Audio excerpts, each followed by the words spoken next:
परमेश्वर की उपस्थिति में एक छोटा सा संदेश सुनेंगे।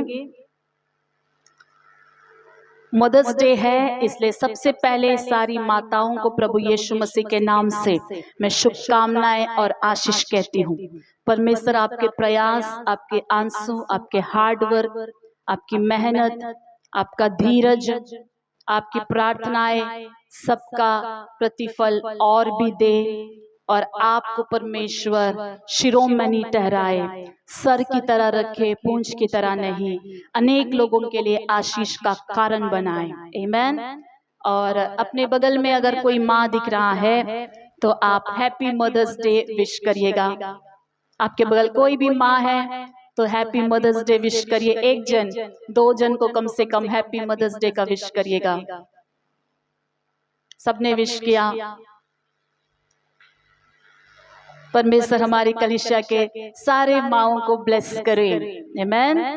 माँ नहीं तो परिवार ही नहीं है। माँ का बहुत बड़ा योगदान है, रोल है। परमेश्वर के बाद कोई भी उत्तम सर्वोत्तम नाम है जो आदरणीय है, जो विश्वास योग्य है, जिनको हम भरोसा कर सकते हैं परमेश्वर के बाद, तो वो एक ही नाम है पृथ्वी पर। वो कौन है? माँ। हालेलुया। चाहे वो मसीह हो, गैर मसीह हो, इवन यहाँ तक कि मनुष्य ने ही, पशुओं में भी हम माँ को उत्तम रूप में ही देख पाते हैं। हर उसमें माँ को हम देखते हैं कि उनका जो प्रेम होता है, एक अनकंडीशनल लव, बिना शर्तों का प्रेम। सारी दुनिया आपको छोड़ सकती है, भूल सकती है, लेकिन आपको जन्मने वाली माता आपके साथ सदैव रहती है। हालेलुया। वो भूलती नहीं है। आज बाइबल में हम अलग अलग प्रकार से हम देखने वाले हैं। माँ का रोल भी हम देखेंगे। मेरे अंदर पवित्र आत्मा ने जो बोझ डाला है उसके विषय में भी मैं शेयर करूंगी। जैसा प्रभु की आत्मा हमें चलाए वैसा हम वचन को ध्यान करने वाले हैं। यशायाह की पुस्तक उसका 66 యెషయా గ్రంథము 66 అధ్యాయంలోకి వద్దాం। యెషయా उसका 66 और वचन 13 पद हम सभी निकालेंगे अपने बाइबल में से। यెషయా की भविष्यवाणी की पुस्तक उसका 66 और वचन 13 जो है एक जन पढ़कर सुनाइएगा। ఒకని తల్లి వానిని ఆదరించినట్లు నేను మిమ్మును ఆదరించెదను, यरूशलेमलोने निवो आदरिंपबडेदु। हिंदी में एक जन पढ़िएगा। जिस प्रकार माता अपने पुत्र को शांति देती है, वैसे ही मैं भी तुम्हें शांति दूंगा। तुमको यरूशलेम में ही में शांति मिलेगी। आमीन। जिस प्रकार माता अपने पुत्र को शांति देती है, परमेश्वर कहता है कि जैसे एक माँ अपने बच्चों को शांति देती है, वैसे मैं तुम्हें शांति दूंगा। माँ का जो शांति देना है, माँ जैसे कंफर्ट देती है, वैसे कोई और दे नहीं पाता है। इसलिए ये परमेश्वर स्वयं जो है माँ के उदाहरण से बता रहा है। जैसे माँ अपने पुत्र को शांति देती है, एक रोते हुए बच्चे को रोता हुआ देखकर माँ जो है चुप नहीं बैठ सकती। एक बच्चा रो रहा है भूख से, या एक बच्चा गिर गया है, चोट लग गई है, या एक बच्चा जो है बीमार है, रो रहा है, तो क्या कोई माँ देखकर भी अनदेखा करेगी?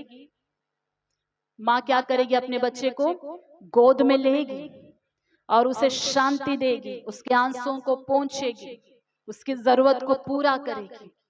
माँ संभालती है। हालेलुया। अगर एक मनुष्य के अंदर में ऐसी करुणा में एक गुण है, तो प्रभु कहता है माँ के समान मैं भी तुम्हें शांति दूंगा। हमारे जीवन में कई बार ऐसी परिस्थिति आती है कि हम भी टूट जाते हैं। आपकी शादी हो गई हो, आप बड़े हो गए हो, आप बच्चे के माँ बन गए हो, बच्चे के पिता बन गए हो, किसी भी उम्र के हो, हम सबको ऐसी परिस्थिति कभी ना कभी आती है कि हमें भी कोई संभाले। आमीन। हमें भी कोई शांति दे। आप माँ हो सकती है, लेकिन आपके जीवन में एक परिस्थिति आती है, आपको भी लगता है खास मुझे भी कोई संभालता, मुझे कोई पूछता, मेरी आंसू को कोई समझता, चाहे पुरुष हो या स्त्री हो, जवान हो, बच्चे हो, हर एक के जीवन में जो है कंफर्ट या शांति की आवश्यकता होती है। और आपके जीवन में ऐसे मनुष्य है जो आपको पूछता है, आपको शांति देते हैं, तसल्ली देते हैं, तो मैं बोलती हूँ आप आशीषित व्यक्ति है। आमेन। अगर ऐसा कोई नहीं है तो आपने माँ खो दिया है, या फिर आपके जीवन में कोई पूछने वाला ना हो, तब भी आपके लिए एक शांति देने वाला परमेश्वर है, जो माँ का रोल बहुत अच्छी तरह निभा सकता है। आमेन। वो माँ बनकर आपको आलिंगन करेगा। ऐसी बातें होती है कि अपने जीवन में आप माँ को भी नहीं बता सकते हैं, पिता को नहीं बता सकते हैं, मन ही मन दुख होते हैं, आंसू बहाते हैं। क्या सब कुछ हम अपने माता पिता से शेयर कर लेते हैं? बड़े होते होते होते ऐसी परिस्थिति आ जाती है, आपके ऊपर जिम्मेदारी, आप किसको बताएंगे अपने दुखों को? लेकिन परमेश्वर है आपकी हर बात सुनने के लिए। आमीन। प्रभु है आपके दिल के हर एक दुखों को समझने के लिए, आपको आलिंगन करने के लिए, आपके आंसुओं को मिटाने के लिए, आपको संभालने के लिए, आपको तसल्ली देने के लिए, आपसे बात करने के लिए, आपको सहायता करने वाला परमेश्वर है हमारा प्रभु। आमीन। उनको ना भूलिएगा। सबसे बढ़िया तसल्ली परमेश्वर ही दे सकता है। माँ होते हुए भी जिनके जीवन में अच्छे माँ है, उनके लिए भी मैं कहती हूँ, परमेश्वर से ज्यादा कोई हमें संभाल नहीं सकता। परमेश्वर से ज्यादा कोई हमारा आंसू पहुंच नहीं सकता। परमेश्वर से ज्यादा कोई भी हमारे साथ 24 घंटे रह नहीं सकता। आमीन। 24 घंटे हर जगह हर स्थान पर रहने वाला, संभालने वाला, देखभाल करने वाला परमेश्वर हमारे साथ है। आज की सुबह ये तसल्ली को लेकर जाइएगा कि प्रभु आपके साथ है। आमीन। हालेलुया।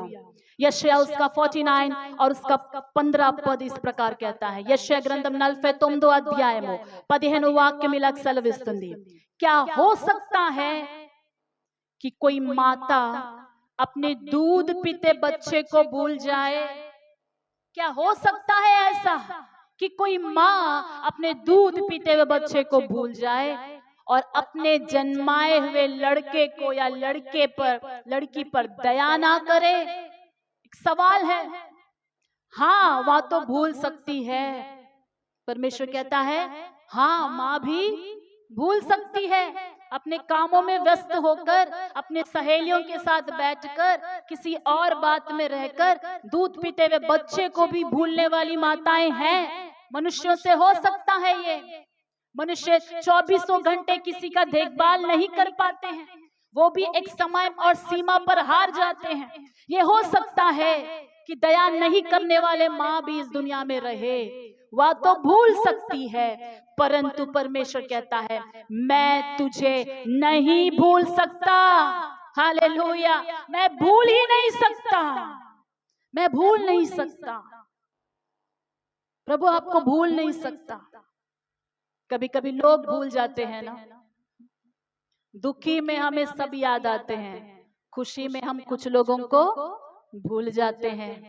दुनिया में ऐसा ही चल रहा है, मसीहों के बीच में भी ऐसा ही हो रहा है। दुख में हमें बहुत लोग याद आते हैं कि आइए मेरे लिए प्रार्थना करिए, आइए मुझे कोई पूछिए। लेकिन जब हम खुश में होते हैं तो क्या हमें सब याद आते हैं? अपनी खुशी अपने में ही हम कभी कभी डूब जाते हैं। इतने स्वार्थी हो जाते हैं कि हम उन लोगों को भूल जाते हैं जो हमारे तकलीफ में हमारे साथ थे।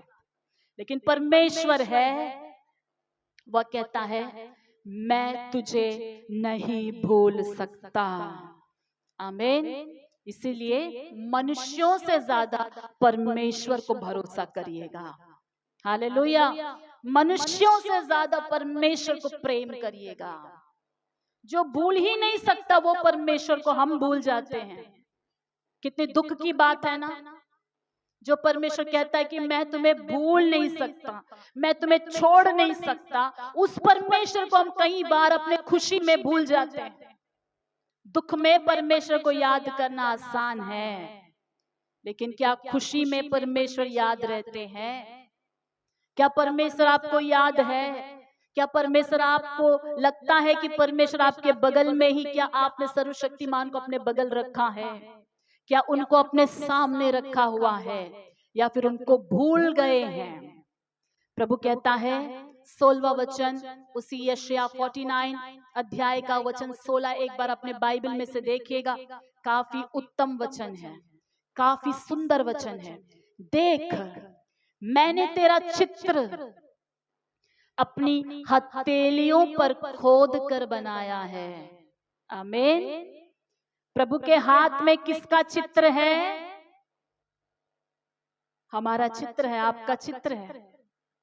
हमारे हाथों में तो मेहंदी रची होती है ना, हम क्या क्या चित्र बनाते हैं। और दुनिया के लोग तो अपने होने वाले पति का नाम भी लिख कर रखते हैं, एक दूसरे का चित्र बनाकर नाम लिख कर रखते हैं। सूरज, चांद, तारे, फूल, डिजाइन, ये सब बनाकर अपने हथेली में हम लेकर घूमते हैं। इसीलिए सर्वशक्तिमान तो याद भी नहीं आते हैं। लेकिन परमेश्वर ने अपने हथेली में कुछ बनाकर रखा है, टैटू बनाकर रखा है। हालेलुया। वो सूरज, चांद, तारे, पेड़ पौधे नहीं हैं। आमीन। वो आपका चेहरा है, आप हो। उनके हाथ में एक डिजाइन है, फोटो है, चित्र है, उसमें आप हो। हालेलुया। देख, मैंने तेरा चित्र अपनी हथेलियों पर खोद कर बनाया है। आप समझिएगा परमेश्वर को आप कहने से कितना प्यार है। आमीन। वो प्रेम कितना गहरा है परमेश्वर का कि जान देकर वो भूल नहीं गया कि मैं मर गया था तुम्हारे लिए, मैं जी उठा, तुम्हारे पापों का दाम चुका दिया, बस खत्म, मेरी जिम्मेदारी खत्म हो गई, अब जियो अपनी मर्जी से। परमेश्वर ने हमें ऐसा छोड़ा नहीं है। परमेश्वर ने हमें अपने हाथ में, हथेली में हमारे चित्र को खोद कर बनाया है। जिसको हम ज्यादा प्यार करते हैं, हम मोबाइल के फ्रंट स्क्रीन में उन्हीं का चेहरा रखते हैं, है कि नहीं? मोबाइल ऐसा टच करो तो सामने फर्स्ट में ही आ जाएगा, आप जिसको प्यार करते उसका चित्र आ जाएगा। वो अलग बात है कि अपना ही चित्र रखते हैं तो बात अलग बात है। अपने से ज्यादा हम किसी को प्यार नहीं करते, अपना ही चित्र रखते, अलग बात है। लेकिन प्यार करने वाले दूसरा का फोटो को सेव करके स्क्रीन में रखते हैं। सर्वशक्तिमान परमेश्वर ने अपने हाथ में आपका चित्र खोद कर बनाया, वो डिलीट नहीं होगा। चित्र को खोद कर बनाया है, टैटू है जिसमें दर्द होता है, खोद कर बनाया। आमीन। और जब वो अपने हाथ को देखता है तो अपने प्रिय बच्चों का, अपने प्रियों का चेहरा दिखाई देता है। तो प्रभु कहता है कि कोई भी तुझे भूल सकता है, मैं कैसे भूल सकता हूं? तेरी शहरपना सदैव मेरी दृष्टि के सामने बनी रहती है। तुम जहां पर रहते हो वो निवास स्थान सदैव मेरे दृष्टि के सामने ही बनी रहती है। हमारे घर कौन आता है, कौन जाता है, हम क्या करते हैं, कहां जाते हैं, सदैव परमेश्वर की आंखों के दृष्टि के सामने रहता है। और हम उनके आंखों के सामने मन मर्जी का जीवन जीते हैं। हालेलुया। प्रेम करने वाला परमेश्वर आपके साथ है, भूलिएगा मत। मसीह लोगों के लिए इससे सौभाग्य की बात क्या होगी कि उनका परमेश्वर अपने बच्चों से इतना अधिक प्रेम करता है कि कहता है कि मैं तुम्हें भूल ही नहीं सकता, मैं तुम्हें भूल ही नहीं सकता। आज के दिनों में लोगों को भूल जाना बड़ा आसान है, बहुत आसान है, भूल जाना बहुत आसान है। दो चार नए मित्र मिल जाए, पुराने मित्रों को लोग भूल जाते हैं। आमीन। जैसे कोई अपने कपड़े को, पुराने कपड़े को उतार फेंक देता है ना नए कपड़े आते ही, वैसे आज लोग, नए लोग मिलते ही क्या करते हैं, पुराने लोगों को भी उठाकर फेंक देते हैं। लेकिन एक बात बताऊं, ये दुनिया में कितने लोग भी उद्धार पाकर आ जाए, नए नए विश्वासी आ जाए, परमेश्वर पुरानों को भूलता नहीं है। ऐसा नहीं है उनका चित्र, आपका चित्र हटा दिया, चलो अभी नया नया आया है ये विश्वासी, इसका चित्र बना ले, इसको पुराने वाले को डिलीट कर दे। परमेश्वर अन्यायी नहीं है। हालेलुया। वह अपने बच्चों को जैसा एक अच्छी माँ प्रेम करती है अपने बच्चों को, वैसा परमेश्वर प्रेम करता है। आमीन। हालेलुया। बाइबल में अच्छे माताएं भी बहुत हैं और लापरवाही करने वाली माताओं का भी उदाहरण बहुत सारा है। एक मसीही माँ के नाते एक माँ का रेस्पॉन्सिबिलिटी क्या है मैं बताती हूँ। अगर मसीही ना हो या बाइबल की रिस्पॉन्सिबिलिटी आपको ना सिखाया जाए, तब भी हर माँ के ऊपर बहुत सारे जिम्मेदारियां हैं। आमीन। उन जिम्मेदारियों के बारे में मैं बात नहीं करती हूँ जो स्वाभाविक तौर पर आपके ऊपर है। वो पृथ्वी के हर एक माताओं के ऊपर वो जिम्मेदारी है और हर एक अच्छी माँ अपने जिम्मेदारियों को अच्छी तरह निभाती है।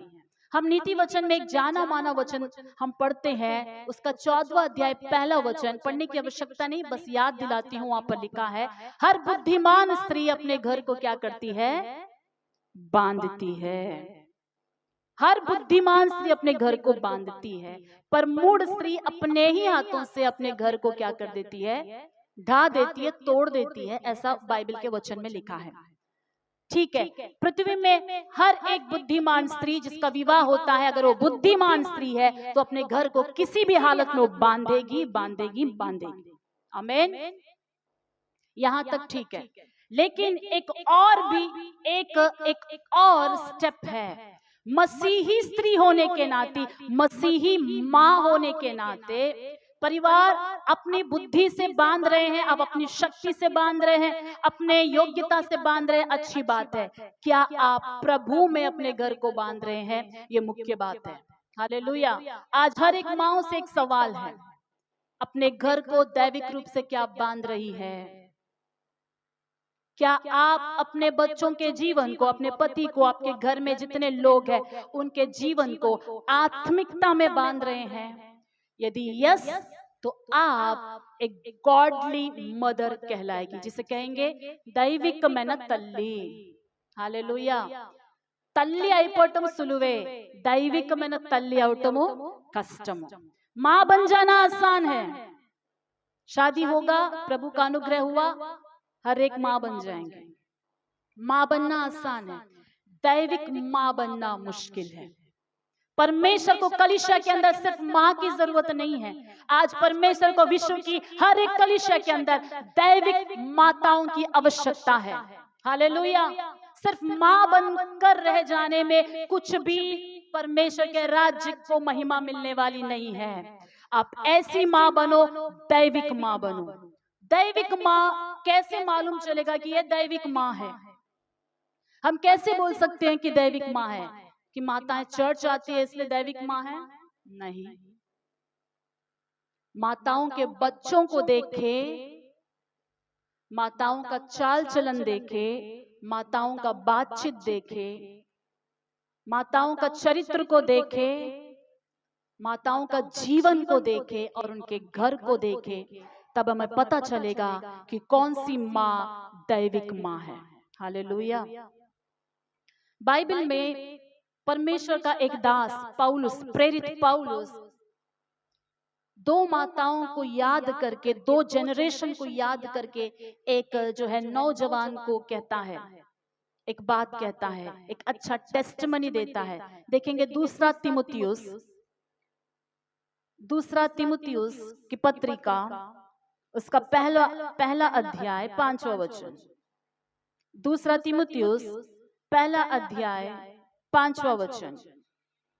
मुझे तेरे उस निष्कपट विश्वास की सुधि आती है। ये बात पौलुस जी तिमुथियुस से कहते हैं, मुझे तेरे उस निष्कपट विश्वास की सुधि आती है, याद आ जाती है, जो पहले तेरी नानी लोइस में थी और तेरी माता यूनेके में था, और मुझे निश्चय है कि तुझ में भी है। हालेलुया। पौलुस यहाँ पर बढ़िया टेस्टमनी देता है। जब पौलुस तिमुथियुस को देखता है, तिमुथियुस के अंदर एक निष्कपट विश्वास को देखता है, पौलुस समझ जाता है, अरे मुझे याद आ रहा है, ये सेम फेथ मैंने इसके ग्रैंड मदर में देखा था। लुईस है उनका नाम, नानी में देखा था। वो नानी तक नहीं रुक गया, वही विश्वास मैंने तुम्हारे माँ में देखा, तुम्हारी माँ लोइस में मैंने वही विश्वास देखा। हालेलुया। यूनिके में मैंने वही विश्वास देखा, लोइस में मैंने वही विश्वास देखा, और मुझे भी विश्वास है कि तुझ में भी वही काम कर रहा है, वही फेथ। आमेन। गॉडली मदर का ये चिन्ह होता है कि उनका जो विश्वास का जीवन है उनके बच्चों के अंदर नेक्स्ट जनरेशन में ट्रांसफर हो जाता है। हालेलुया। एक माँ की नाते आप अपने बच्चों को क्या दे सकते हैं? अगर पिता से हो तो पिता संपत्ति देंगे, पिता की बात अलग है, पिता भी बहुत कुछ कमा के देते हैं ना बच्चों को। एज अ मदर, एक दैविक माँ या कलीसिया की माँ के रूप में आप अपने बच्चों को क्या दे सकते हैं?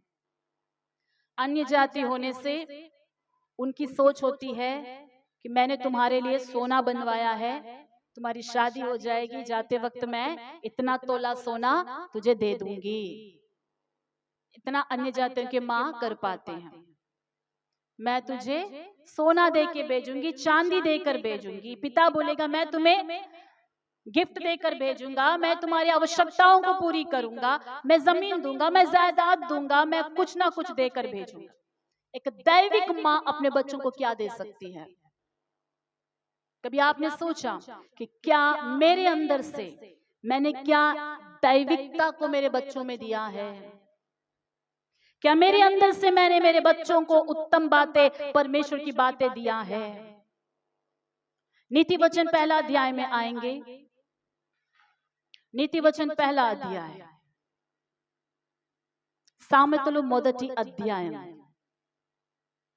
वचन 8 और 9 में पढ़ रहे। हे मेरे पुत्र, अपने पिता की शिक्षा पर कान लगा और अपनी माता की शिक्षा को ना तज, क्योंकि वे मानो तेरे सिर के लिए शोभायमान मुकुट और तेरे गले के लिए कंठमाला होगी।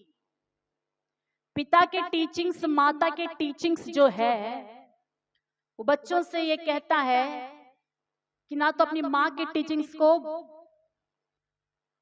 तिरस्कार मत करो, अपने पिता की शिक्षा को तिरस्कार मत करो। क्यों? क्योंकि वे तुम्हारे सिर के लिए क्या है? मुकुट है। आमीन। आप अपने बच्चों के सिर पर मुकुट रखना चाहते हैं तो उनको गॉडली टीचिंग, दैविक टीचिंग दिया करो।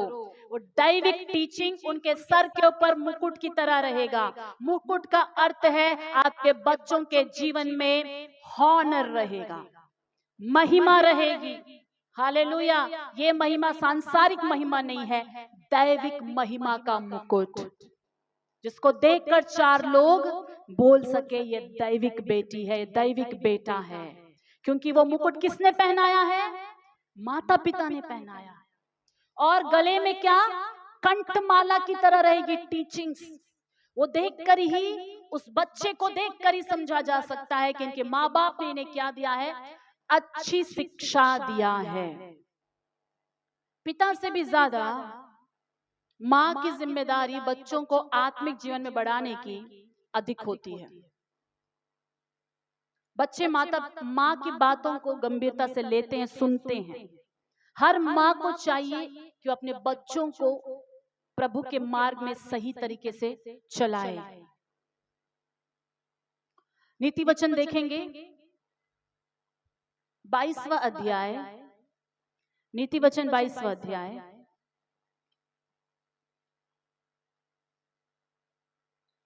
उसका 6वां वचन। लड़के को उसी मार्ग की शिक्षा दे, या बच्चों को उसी मार्ग की शिक्षा दे जिसमें उसको चलना चाहिए, और वह बुढ़ापे में भी उससे ना हटेगा। बाइबल का वचन साफ तरीके से कहता है कि अपने बच्चे को शिक्षा दो, और वो क्या शिक्षा होनी चाहिए? जिस मार्ग में उनको चलना है उसी मार्ग की शिक्षा दो। अगर आप शिक्षा दोगे तो बुढ़ापे में भी उससे पीछे नहीं हटेगा। हालेलुया। एक पीढ़ी चले जाएगी, आपका नेक्स्ट पीढ़ी पृथ्वी पर बने रहेगी, लेकिन अगर आपने सही शिक्षा दिया है तो अगला जनरेशन ब्लेस्ड रहेगा। हालेलुया। हम इस दुनिया में आत्मिक बातों से ज्यादा अपने बच्चों को शारीरिक आशीष देने के बारे में ज्यादा सोचते हैं। सबके माइंड में यही चलता है कि हम कुछ जमीन खरीदे, घर बनाए, कुछ संपत्ति जमा करें कि हमारे जैसा तकलीफ हमारे बच्चे ना करें। ये गलत नहीं है, मैं इसे गलत नहीं ठहराती। सब मेहनत करते हैं, दौड़ते हैं, भागते हैं, परिश्रम करते हैं, कड़ा मेहनत करते हैं। आज के दिनों में हस्बैंड वाइफ दोनों मेहनत करते हैं, दोनों नौकरी करते हैं, कमाते हैं, अच्छा एक पोजीशन आ जाए, अच्छा एक हम संपत्ति कमा ले, ताकि हमारे बच्चे सफर ना हो, आने वाला जनरेशन सफर ना हो। मैं आपसे एक सवाल पूछती हूँ, जैसा मैंने आराधना में भी कहा था कि दाऊद प्रार्थना करते हुए प्रभु से कहता है, हे परमेश्वर मुझे अपने दिन गिनने की समझ दे, ताकि मैं जान जाऊं कि मैं कितना अनित्य व्यक्ति हूं, अधर्मी व्यक्ति हूं। क्या हमने कभी ऐसी प्रार्थना किया है कि परमेश्वर मुझे ज्ञान दे के मैं समझ जाऊं कि मेरे दिन इस पृथ्वी पर कितने और बचे हैं? अगर आप ये जान ले कि हमारा समय कम है, तो आप मुख्य बातों पर प्राथमिकता देंगे, उन्हें आप प्रायोरिटी देंगे। कुछ बातें हमारे जीवन के लिए आवश्यक है, लेकिन वो प्रायोरिटी नहीं है।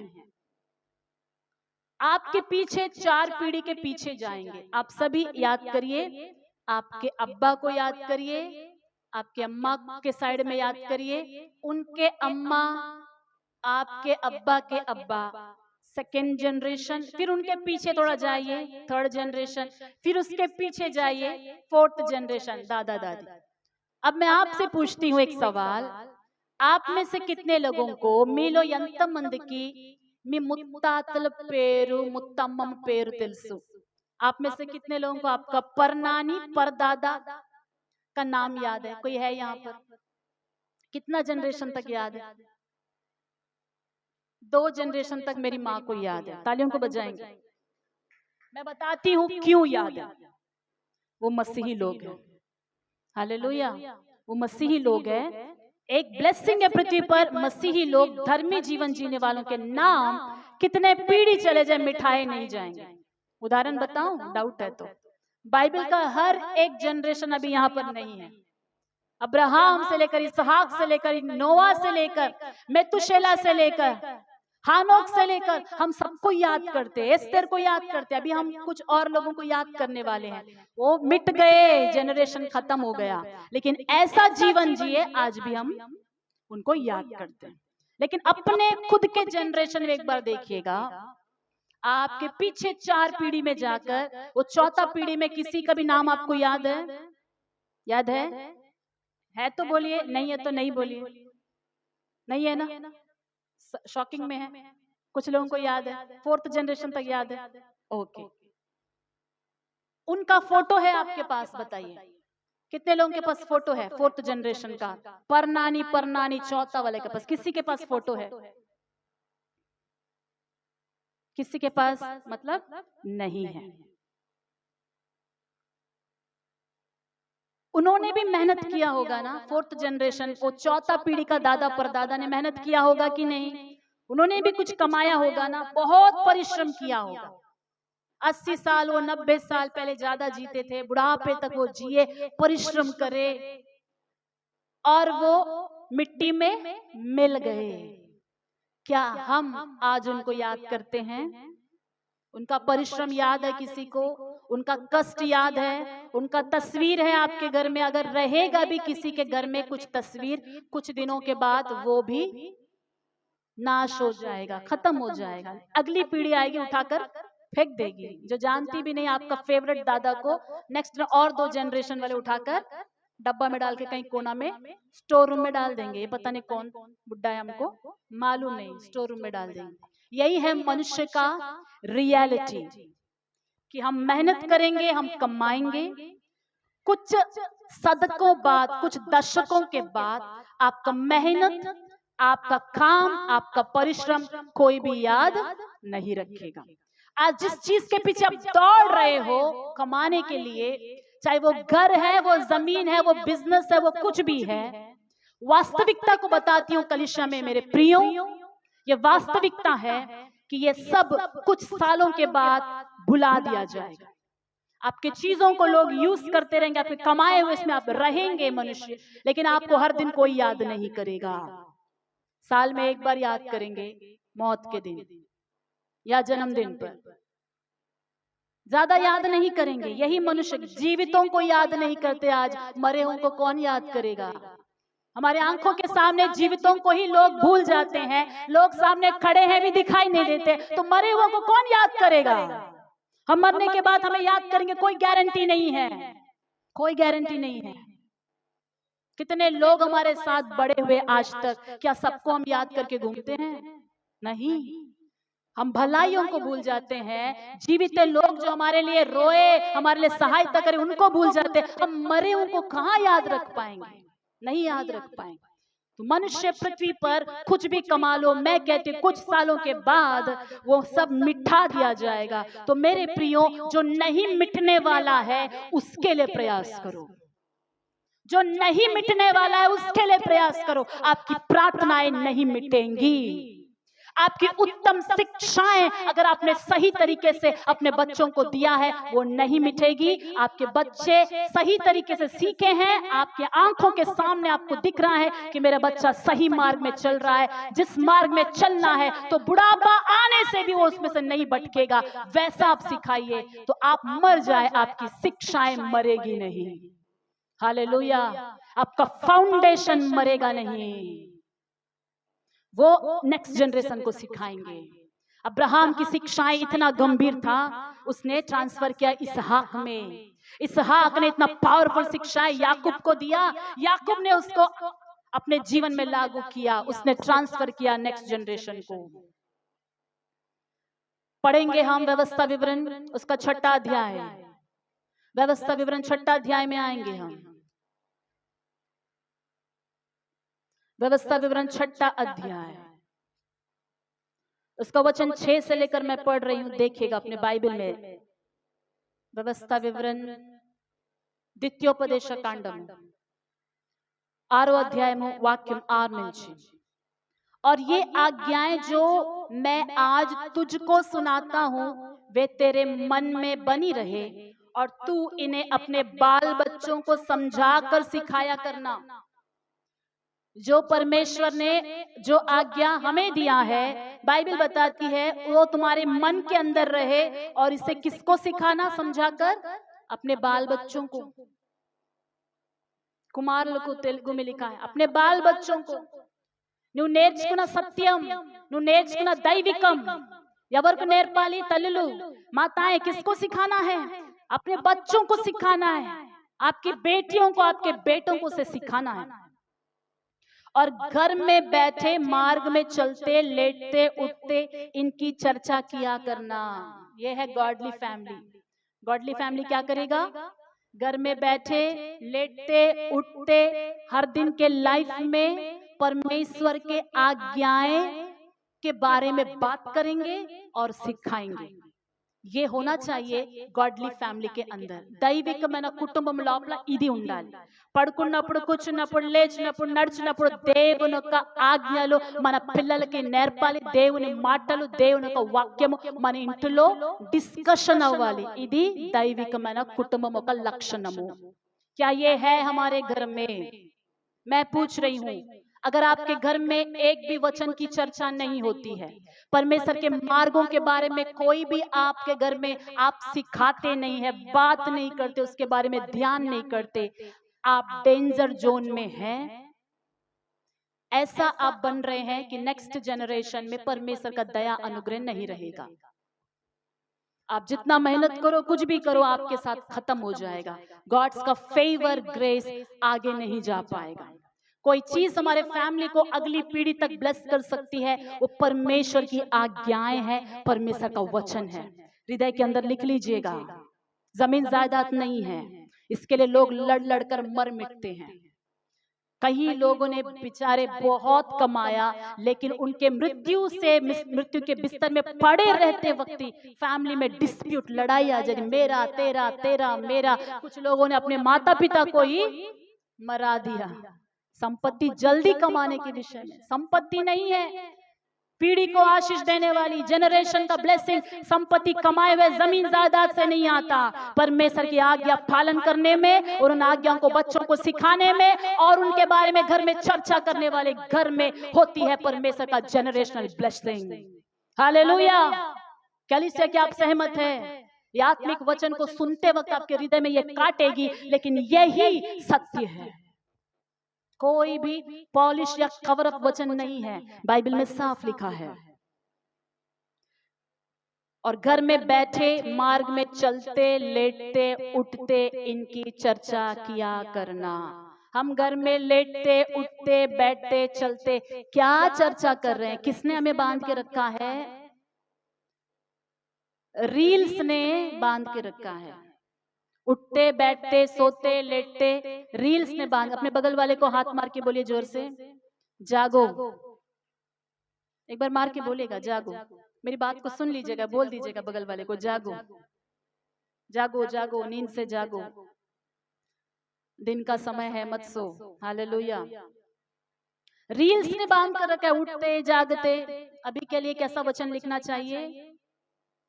क्या चर्चा चलती है? घर में बैठे, मार्ग में चलते, लेटते, उठते रील्स ही रील्स चल रहा है बहुतों के घर में, व्यक्तिगत जीवन में। ये खाए जा रहा है, इंसान का दिमाग दीमक की तरह खोखला कर रहा है। दैविकता और चर्च और प्रार्थना या वचन के ऊपर आज क्यों मन नहीं है? क्योंकि जो दुनिया रील्स के थ्रू हमें दिखाई जा रही है, ये हमें हमारी दैविकता को धीरे धीरे मार कर खत्म कर रही है और हमें पता ही नहीं चल रहा है। आज 10 मिनट भी ऐसे लोग हैं जो फोन के बिना रह नहीं सकते। फोन देखे बिना 10 मिनट रह नहीं सकते। खाना खाने का टाइम भी बिना मोबाइल टच करे रह नहीं पाते। अगर वो वाटर प्रूफ होता तो मेरे ख्याल से नहाते भी देख लेते होते। टॉयलेट में बैठकर भी देखने का आदत है बहुत लोगों को, घंटे घंटे। सोते वक्त नींद कम, देखो देखो देखो, आंख को थका रहे हैं दिखा दिखा के। देखो देखो, आंख कभी तृप्त नहीं होगा। बाइबल बताती है आग जैसे तृप्त नहीं होती, आंख मनुष्य का भी तृप्त नहीं होता। पाताल जैसे तृप्त नहीं होती, आंख तृप्त नहीं होता। कंपैरिजन देखिए, पाताल से तौला गया है, पाताल कभी तृप्त नहीं होगी। डालो, जलाऊंगा, कितने भी आत्माओं को डालो, जलाऊंगा, पाताल तृप्त नहीं होती, आंख हमारी तृप्त नहीं होती। ये आंख हमें परमेश्वर के राज्य से दूर ले जाकर नरक में डाल सकती है। परमेश्वर का वचन में लिखा है आंख को वो ताकत है कि हमारे पूरे देह को अंधकार बना के आग में जला सकती है। बचाइएगा अपने आंख को प्रियो, बचाइएगा अपने आंख को। किसी को भी थोड़ा भी प्रतिशत परमेश्वर का भय है तो इन वचनों को आप सीरियस लीजिएगा। बचाइएगा अपने आंख को। प्रभु का वचन कहता है 8वां वचन में, और इन्हें अपने हाथ पर चिन्ह के रूप में बांधना। किसे? वचन को बांधो, चिन्ह के रूप में वचन को बांधो। और ये तेरी आंखों के बीच टीके का काम दे, आंखों के बीच में ही वचन रहे। और इन्हें अपने अपने घर के चौखट के बाजुओं और अपने फाटकों पर लिखना। हर मसीह के घर में क्या होना चाहिए बोलिए? वचन। किराए के घर में लिख नहीं सकते, किराए के घर में कैलेंडर तो काट के लगा सकते हैं। वचन, वचन हर घर में होना जरूरी है। और सिर्फ चिपका के दिखाने के लिए नहीं, वो वचन हमारे दिल में। आमीन, हालेलुया। प्रभु का वचन कहता है यही है क्रिश्चियन फैमिली का फाउंडेशन। बिना वचन का क्रिश्चियन फैमिली नहीं है। मसीह परिवार में वचन नहीं है तो मसीह परिवार नहीं है। मसीह परिवार में प्रार्थना नहीं है तो मसीह परिवार नहीं है। सबके सब पाखंड है, वो पाखंड है। सफेद चुना पीती हुई कब्र है जिसके अंदर खोदो तो बदबूदार, सड़ी हुई, गली हुई शरीर पाया जाएगा। हम वो जीवन ना जिए कि ऊपर से हम भक्ति वाले दिखे, ऊपर से मसीह परिवार दिखे, लेकिन थोड़ा खोलकर अंदर डिटेल में जाए, अरे ये देखा नहीं जा सकता, ये बदबूदार जिंदगी है। ऐसा नहीं होना चाहिए प्रियो। परमेश्वर की आत्मा आज की सुबह वार्निंग दे रहे हैं कि कलीसिया जागो। और इसमें माताओं का बड़ा रोल है, माताओं का बड़ा रोल है। देखेंगे नीति वचन 29, नीति वचन 29 29 అధ్యాయం సామెతలోకి రండి। 29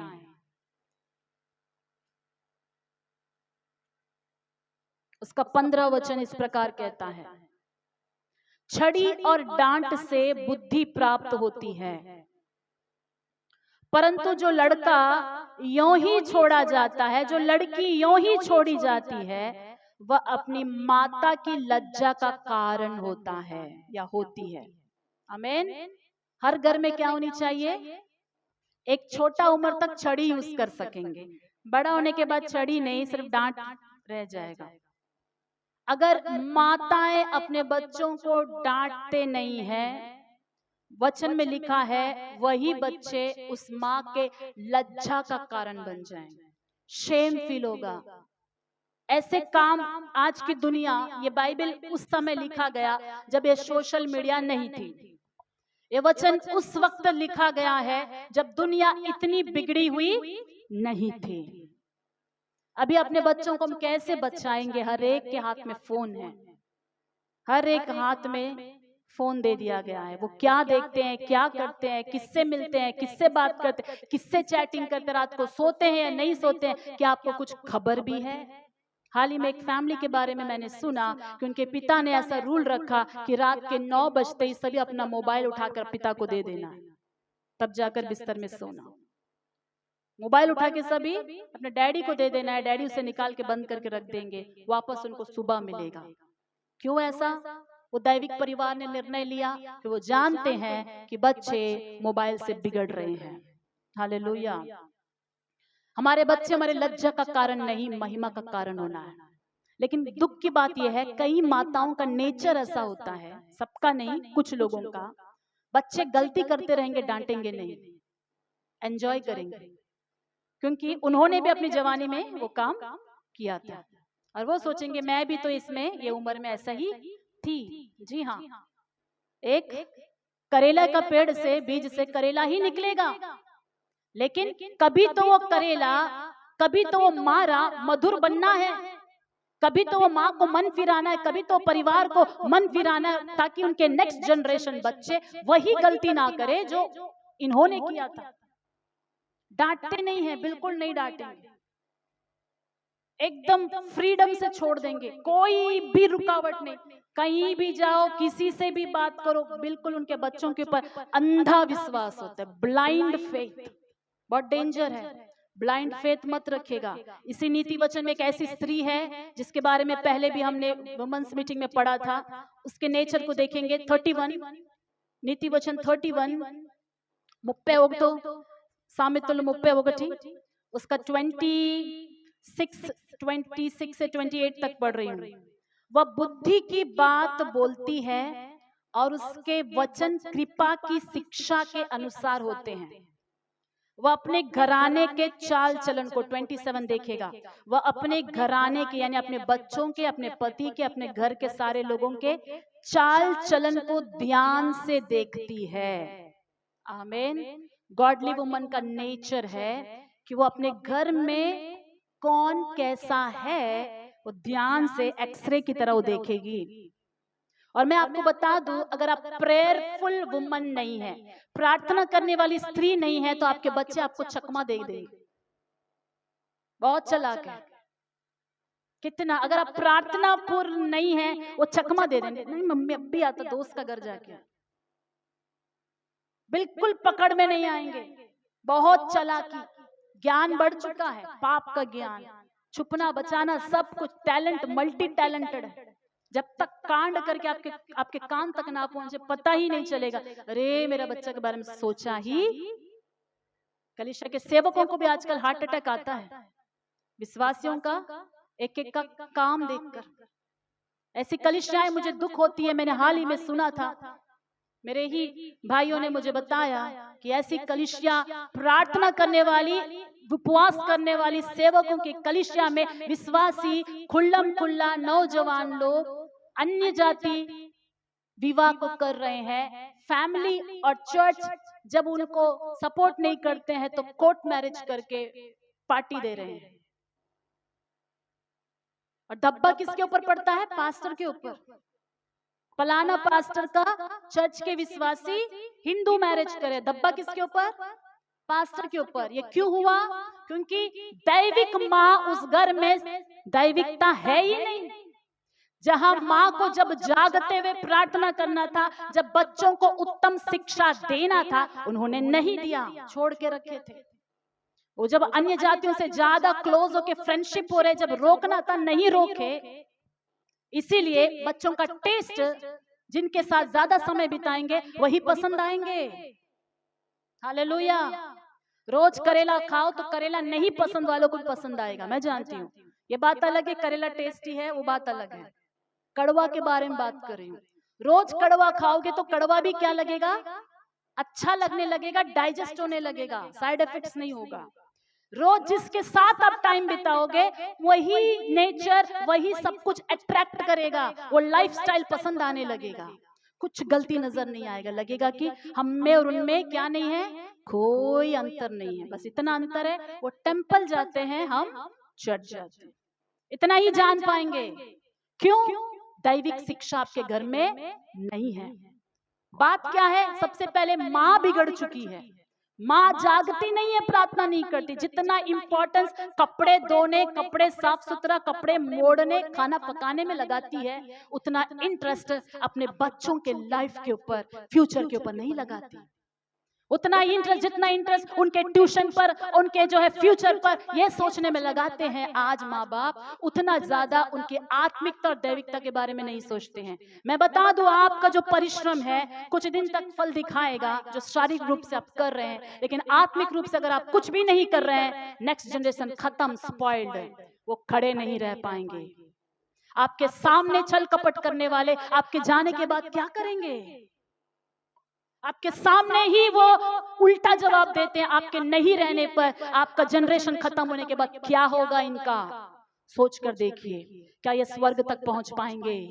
ये पीढ़ी स्वर्ग तक पहुंच पाएंगे जो आपको आज उल्टा जवाब देती है? आज परमेश्वर के सेवक को रेस्पेक्ट नहीं करते ये जनरेशन के लोग, क्या ये नेक्स्ट जनरेशन, यही विश्वासी नेक्स्ट जनरेशन के लोग, क्या आने वाले जनरेशन में सेवकों का बात मानेंगे?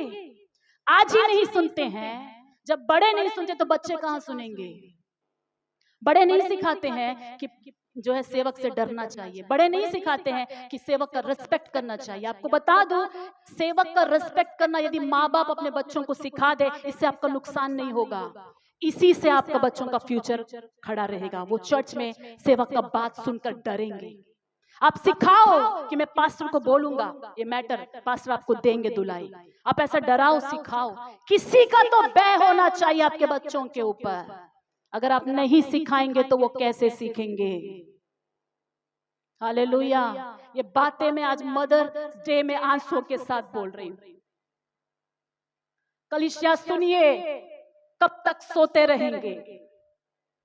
अपने अपने परिवार के लिए जागो, ख्याल रखो अपने बच्चों का, अपने फ्यूचर के लिए सोचो। हमेशा कमाने और पैसा के पीछे मत भागो, वो खत्म हो जाएगा। जिस दिन आप सांस छोड़ देंगे आपके साथ सब खत्म हो जाएगा।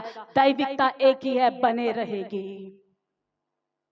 मेरे माँ बाप चले भी जाए, कम से कम उनको ये तो तसल्ली होगा कि उनकी बेटी परमेश्वर के राज्य के लिए काम करते रहेगी। उन्होंने ऐसा बनाया है मुझे, उनको रोने की जरूरत नहीं है, उनका नाम मिठाया नहीं जाएगा। आपकी जिम्मेदारी को आप बखूबी निभाइएगा। हालेलुया। इफिसियों की पत्री 6 अध्याय में हम आएंगे। इफिसियों की पत्री का 6 अध्याय,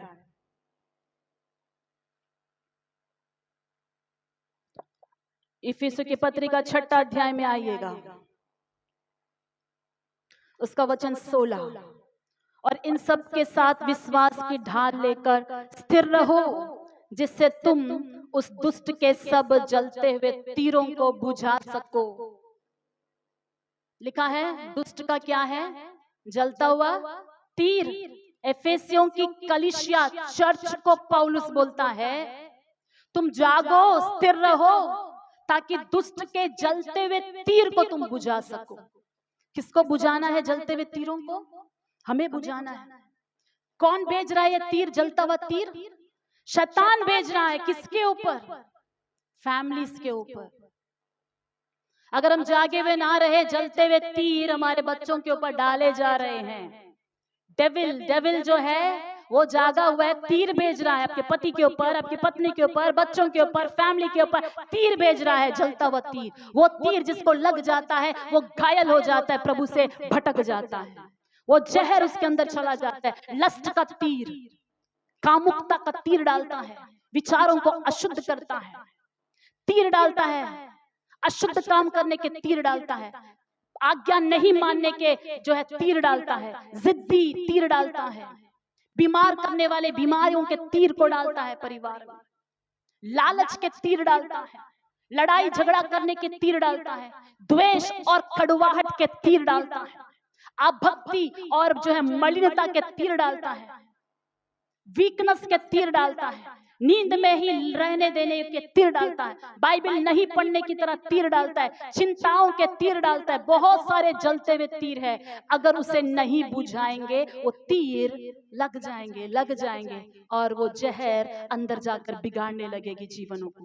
कैसे स्थिर रहना है विश्वास में लिखा है, और 18 वचन लिखा है, हर समय हर प्रकार से आत्मा में प्रार्थना विनती करते रहो। किसको बोला गया है? ये चर्च को बोला गया है। हर समय हर प्रकार से आत्मा में प्रार्थना विनती करते रहो, इसलिए जागते रहो कि पवित्र लोगों के लिए लगातार विनती करते रहो। क्या इसमें एक खूबी है? हर समय छोड़ दीजिए, कोई एक समय भी प्रार्थना करने वाला यहाँ पर है विश्वासी जन? बाइबल में बताया गया तुम हर समय आत्मा में प्रार्थना करते रहो। हर समय छोड़ दीजिए। क्या एक समय भी निर्धारित है आपके लाइफ में प्रेयर करने का? क्या आपने एक समय निर्धारित किया है कि मैं अपने परिवार के लिए बैठकर प्रभु की उपस्थिति में प्रार्थना करूंगा? నేను దేవుని సముఖంలో కూర్చున్న కుటుంబం కొరకు ఏడుస్తాను, రోదిస్తాను, ప్రార్థిస్తాను। अगर वो माँ जिम्मेदारी नहीं उठाती तो पिताएं जो वचन सुन रहे जिम्मेदारी उठाओ। अगर आपके घर में माता पिता वो जिम्मेदारी नहीं उठाते, जवान लोग जो ये वचन सुन रहे हैं जिम्मेदारी उठाओ, प्रार्थना करो शैतान के जलते हुए तीरों को बुझाने के लिए। हालेलुया। बाइबल में एक अद्भुत स्त्री है, उसके बारे में बताकर मैं समाप्त करूंगी। न्यायों के पुस्तक में आएंगे, 5वां अध्याय, न्यायों की पुस्तक 5वां अध्याय, उसका 6 वचन से लेकर 8वां वचन तक। న్యాయాధిపతులు 5వ అధ్యాయము 6 నుండి 8 వాక్యాలు। अनात के पुत्र शमगर के दिनों में और याएल के दिनों में सड़कें सूनी पड़ी थी और बटोही पगडंडियों से चलते थे। दबोरा के काल में, याएल के काल में इज़राइल में ऐसा सिचुएशन आया, सड़कें सूनी पड़ी थी, रोड में लोग नहीं रहते जाते थे, डरते थे रोड में चलने के लिए। बटोही पगडंडियों से चले जाते थे, छुप छुप के निकल जाते थे, कोई रोड में हिम्मत से नहीं जाता था। ये सिचुएशन था इज़राइल देश का। क्यों? सिसरा नाम का सेनाधिपति, फलिस्तियों का सेनाधिपति खुले आम इज़राइल में आता और लड़कियों को किडनैप करके ले जाता। सिसरा नाम का यह सेनापति आता, खुले आम आकर जबरन लड़कियों को किडनैप करके ले जाता और दूषित कर देता, लड़कियों को लूट कर ले जाते और अपने देश में बांट लेते थे। एक को 5 मिलेगी, एक को 2 मिलेगी। इज़राइल की लड़कियां जिसको जो मिला अपना बना लो, जबरन लेकर जा रहे थे। इज़राइल के पास कोई ताकत नहीं बची उनसे लड़ने के लिए। क्यों? सिसरा के पास 900 लोहे के रथ है जिनसे लड़ने की शक्ति नहीं है, क्योंकि इनका पास प्रार्थना जीवन खत्म हो गया था। ये सब कुछ देखकर एक माँ जिसका नाम दबोरा है, हृदय में आग और जलन उसका उत्पन्न हुआ। देख रही है, कब तक देखेगी? शादीशुदा औरत है वो, कब तक देखेगी? देख कर एक दिन उसके अंदर आग बढ़ गई। सिर्फ मात्र प्रार्थना से नहीं होगा, मुझे उठकर कुछ तो करना है, वो उठी और वचन कहता है, 7वां वचन देखिए, जब तक मैं दबोरा ना उठी, जब तक मैं इज़राइल में माता होकर ना उठी, तब तक गांव सूने पड़े थे। हालेलुया। जब तक मैं नहीं उठी, मां बनकर नहीं उठी, तब तक सड़क सूने थे। दबोरा ऑलरेडी मां है, फिर भी बोलती जब तक मैं मां बनकर नहीं उठी। दुनिया के माता पिता जो अब मां है उससे कुछ होने वाला नहीं है, दैविक मां से ही दैविक काम होंगे। हालेलुया। दैविक लोगों से ही दैविक काम होंगे। ये परमेश्वर की मां, मतलब ये जो है इज़राइल में माता बन के उठी, एक दैविक मां के रूप में।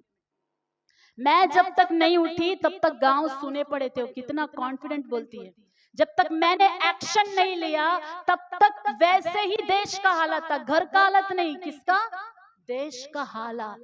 एक औरत, एक स्त्री अगर माँ के रूप में, दैविक माँ के रूप में उठे तो अपने घर को ही नहीं, अपने चर्च को बदल सकती है, अपने एरिया को बदल सकती है, अपने देश को बदल सकती है। ये हम दबोरा के जीवन से देख सकते हैं। हालेलुया। उतना पावर है एक स्त्री के, एक माँ की प्रार्थना में, उसके जो है दैविक निर्णयों में, दैविक निर्णयों में उतना ताकत है। वो उठी। 8वें वचन में बताती है, नए नए देवता माने गए। उस समय फाटकों में लड़ाई होती थी। क्या 40,000 इजरायलियों में भी ढाल या बर्छी कहीं देखने में आती थी? ऐसा सिचुएशन था। देवता बदल लिए इजरायलियों ने। लड़ाई होती थी फाटकों में। 40,000 सेना के लोगों में भी लड़ने का किसी को हिम्मत नहीं था। उस समय एक औरत उठती है, दबोरा, भविष्यद्वक्तनी, प्रार्थना के द्वारा उठती है, और उसके उठने से इजराइल देश को सिसरा जैसे फलिस्तियों से छुटकारा मिलता है। आमेन, हालेलुया। और आज आपके परिवार में जितने भी शैतान आग के तीरों को भेज रहा है, उसको अगर आपको हराना है, अगर कुछ तो सिचुएशन आपको बदलना है, माताओं आपके लिए परमेश्वर की वाणी है, दबोरा की तरह उठिएगा, दबोरा की तरह उठिएगा। सिर्फ खाना बनाकर, कपड़े धोकर, घर का काम करने से आप माँ की जिम्मेदारी पूरा नहीं करते हैं। दैविक माँ की जिम्मेदारी अपने घर के ऊपर नजर रखिए, अपने बच्चों के चाल चलन पर नजर रखिए। किससे मिलते हैं, किससे बैठते हैं, क्या बन के आते हैं, क्या लाइफ में क्या हो रहा है, प्रार्थना कर रहे हैं कि नहीं, क्या कर रहे हैं, वो देखेगा। अपने परिवारों के ऊपर नजर रखिएगा, अपने घर के ऊपर। और आज के दिनों में दुख की बात यह है, अपने घर से ज्यादा दूसरों के घर की कहानी में ज्यादा इंटरेस्ट है लोगों को। अपने बच्चे नाश हो रहे हैं, दिखाई नहीं दे रहा है, दूसरों के बच्चे क्या कर रहे हैं ज्यादा रुचि रखते हैं लोग। पहले अपने घर को बांधिएगा, फिर परमेश्वर आपको दूसरों के घर बांधने के लिए भी इस्तेमाल करेगा। हालेलुया। जो अपने घर को बांधने में सफल हो जाए, उसको परमेश्वर दूसरों के लिए, कलीसिया के लिए भी इस्तेमाल करेगा। परमेश्वर इस वचन को, पवित्र आत्मा की ये वाणी को परमेश्वर हर एक सुनने वालों के जीवन में आशीषित करे। आमीन, आमीन, आमीन। आइए उठकर खड़े हो जाइएगा परमेश्वर की उपस्थिति में। రండి దేవుని యొక్క సముఖం అందరూ లేచి నిలబడదాం। उठकर खड़े हो जाएंगे।